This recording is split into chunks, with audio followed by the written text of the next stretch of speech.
All right, so very quickly, I wanted to go over the do now for the day just because it is a review from the previous PowerPoint. So the question is, why did President George Washington caution Americans against forming alliances with foreign nations in his farewell address? Now, when you're looking at this, I want you to do two things. Number one, I want you to identify what you think is the correct answer, and I also want you to identify what you think is a distracting answer. So which one do you think is the one that is incorrect, but most people would kind of go towards? So I want you to kind of pause the video, do those two things, and then unpause it, and then I'll go over it and kind of give you the answer and go over it.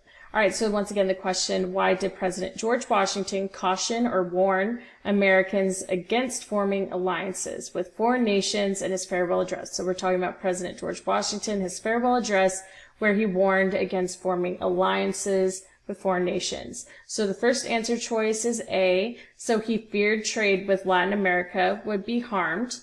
B is he was troubled that France might establish colonies in the Americas.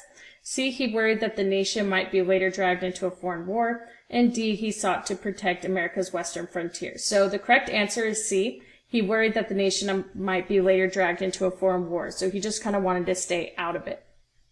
Now, the answer choice that is a distractor for a lot of students is he was troubled that France might establish colonies in the Americas. The reason why this trips a couple people up is because it talks about France. And remember, with France, that is the foreign power that we're kind of dealing with at the time. Now, France never really wanted to establish colonies in the Americas after the Revolution, so that wasn't really a concern. So getting started with today's notes, we're looking at the rise of political parties. So remember that the Constitution did not establish political parties. It was something that naturally happened kind of in government. So a review about the definition of political parties. It's associations that try to elect their member to government offices so that they will pass laws favorable to their ideas.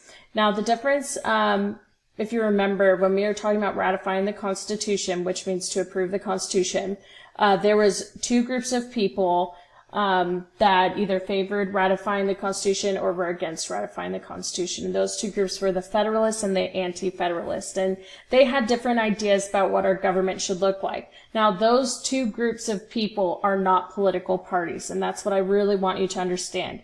They were groups of people with different political ideas, but they weren't trying to elect a member to government offices. So that is what separates them from being an actual political party. And we'll discuss the very first two political parties, which were actually the Federalists and the Democratic Republicans. Now, the rise of political parties occurred because of a couple things. Number one, it is a huge difference in opinion with the cabinet members. And so that naturally happens. We have Hamilton and Jefferson. Hamilton is an elite northerner, and Jefferson is a southerner, and they just have different views on things. So that is where we get political parties, is because of their different ideas on government and Hamilton's economic plan. Now, they had different ideas on government. They thought, the Federalists thought that we should have a very strong central government, and give a lot of power to the government, and the Democratic Republicans were very weary of giving the government too much power, so they were very afraid to do that, so they wanted to give more power to the states and limit government's power. They're going to have different ideas on pretty much everything in government. Now, Hamilton's economic plan is what really set up a division between these two political groups. There are supporters of his plan, and there are an opposition to his plan, and that's kind of what sets up the political parties. They also had a division between whether or not we should intervene with France. So here's an overview of both political parties that will really help you. Now, you kind of do need to have this memorized, but not in a way where you just have everything memorized word for word, but just memorize like you actually understand the material. So with the Federalists and Democratic Republicans, the main party leaders of the Federalists are Alexander Hamilton and John Adams. And John Adams, at this point in time, is Washington's vice president. So he's a Federalist, In his constitutional views, he is a loose constructionist. So that basically means that they want the national government to take all steps needed to govern the nation. When they looked at the Constitution, they thought that if the Constitution didn't directly tell you not to do it, then you can go ahead and do it. Now, the Democratic Republicans are going to think something different. One second. My dogs, they're just so loud. Hold on. Bailey! Stop! Be quiet. Okay, I don't really want to do this all over again, so we'll just keep going. Okay, so when you're looking at the Constitution, the Democratic Republicans were led by Jefferson and Madison, and they were strict constructionists. So they thought that if the Constitution says it, then we can do it. If the Constitution does not include it, then we cannot do it. Okay? So they thought that the national government should only have the powers listed in the Constitution. Now, the Federalist views on government, they're going to favor a very strong federal government. And the way to memorize that is like Fed, those two go together. And the way to memorize that Hamilton is a Federalist is Hamilton wrote the Federalist Papers. So they kind of all go together. So they favored a strong federal or central government, and the Democrat Republicans are going to favor states' rights. They were southern states, and they wanted to give more power to the states. Now, their view on foreign policy, Federalists are going to be pro-British. They feared the French Revolution as an example of mob rule. And the Democratic Republicans are going to be pro-French, and they think that it is our time to help out the French in return for their help with the American Revolution. And the reason they're going to have that belief is because Jefferson is their leader, and he spent time in France, and so he's going to kind of have that bias of support towards them. Now, the main supporters of the Federalist Party are merchants and manufacturers. So when I say manufacturers, I'm talking about industry-based. So people who are working in a factory, making clothing or whatever, shoes or whatever, but they're producing something in that way. Now, the Democrat Republicans, since they're from mostly the South, they're going to be made up of farmers and skilled craftsmen. So they're going to have different views because of that, because the main supporters of the Federalist Party are manufacturers, so they're going to be for the protective tariff and Hamilton's economic plan, and the Southerners are going to be against it since they're farmers. Now, who should vote? Only those meeting property qualifications, and then Democrat Republicans thought that the vote should be open to all adult males. Now, one thing you do need to know whenever we're establishing our economic system, we created a free enterprise system, basically capitalist economy, and there are 5 main benefits of having a free enterprise system. The first one is economic freedom.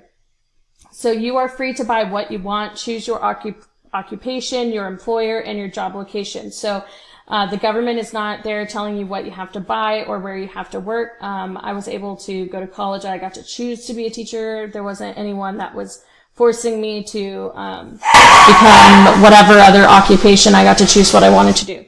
The second is voluntary exchange. So the act of buyers and sellers freely and willingly engaging in market transactions. So basically just the freedom to buy something and the freedom for someone to sell something to you. And then private property, it allows people to own and control their possessions as they wish. So I own my own home, I own my own car. The government does not own it, so they don't have control where I live. If I want to move, I can move. There's no restrictions on that. And profit is money, and motive is motivation. So we're motivated by profit. So people are free to risk any part of their wealth in a business venture. So if you have money saved up, you can invest that and start your own business if you would wish. Now, the likelihood of that being successful is very small because running a business is very hard, but you do have the freedom to do so. So that is something that's unique to our economy. And then in competition, it's the struggle among sellers to attract consumers with the best products at the lowest prices. And the best example of this, I would say, are cell phone providers, because we have 4 main cell phone providers: Verizon, Sprint, AT&T, and T-Mobile. And all 4 of those cell phone providers constantly compete with each other. I would say Verizon's the most expensive, and because of that they have to compete. For a really long time, they didn't have unlimited data, and they were like, well, we have the best data, so it doesn't have to be unlimited. But then you had Sprint and T-Mobile and AT&T all coming out with unlimited plans, and so people started switching over to them, so the Verizon had to eventually come out with an unlimited plan as well. Another example of that is like during Christmas, they'll have commercials where they'll say, if you bring in your phone from T-Mobile and trade it in, we'll give you a free Samsung or free iPhone from Sprint. Now that works because I've done it 3 times. It convinces you to switch over to the other company. So essentially it's just competition between different businesses. It's not just one business. So if you are an Apple person instead of a Microsoft or PC person, you can buy a Mac all you want. The government isn't limiting us to all have PCs, right? So it's good that we do have competition. So that's kind of just a very quick overview of the rise of political parties. You just need to know essentially that it was started because of a disagreement between Jefferson and Hamilton and his economic plan. And then the big thing is just knowing all their different views. And this is where it gets a little confusing. So just understanding where they get their constitutional views. And one thing I did forget to mention was the 2 political parties here are going to be influenced by 2 things. And it's going to be either the Federalists or Anti-Federalists with ratifying the Constitution. So just where did their influence come from? What view did they have on what should be the role of government? Because there's going to be a lot of people who didn't want to give the government any power. And then there's going to be other people who say, no, the government's here to help us out. And that is still a concern today. If you look at political parties, that is big concern. There's political parties that look to the government to be the solution, and there's other political parties that look to the government as being the problem. So that has influenced our political parties over time, and they've obviously changed because today we have the Democrats and Republicans. We do not have a Federalist Party, so this is going to evolve over time. But this is just the very first 2 political parties that we talk about. So that's all for this PowerPoint. The next one and last one is John Adams' presidency, and then you will be taking your unit exam.